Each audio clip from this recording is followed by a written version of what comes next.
ګرانو دوستانو عزیزانو سلامونه. نن غواړم تاسو سره یو ډیر مهم تعلیمي خبر شریک کړم. تاسو ښه پوهیږئ یو تعداد افغانان چې په اوکلاهوما کې ژوند کوي دوی نشي کولای مکتبونو ته ولاړ شي. په دې خاطر د دوی سن 21 کلن دی یا له 21 نه عمر زیات دی. د ایپک چارټر مکتبونو یوه ځانګړې برنامه د افغانانو لپاره په نظر کې نیولې ده. دا برنامه کومک کوي له هغو افغانانو سره چې سن له 21 نه تر 25 پورې دی.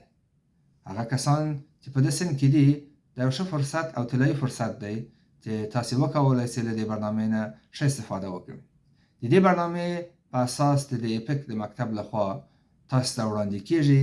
تاسو کولای شئ خپله تعلیمي دوره یعنې د لیسې دوره له ایپک سره پای ته ورسوئ او یو رسمي با اعتباره د 12م صنف سند لاسته راوړئ او کولای شئ د دې سند په اساس باندې پوهنتون ته لاره پیدا کړئ.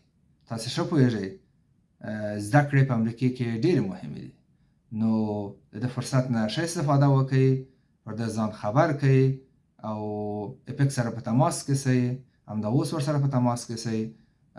تر هغو تاسې په دې برنامې کې ثبت نام وکړئ. یو شی ډېر مهمه دی چې تاسو ته باید ووایم د دغه سمستر لپاره یوازې 10 بستونه شته، یعنې 10 نفره کولی شي ثبت نام وکړي. نو تعداد ډېر کم دی، وخت هم ډېر کم دی، صنفونه تقریبا شروع شوي دي.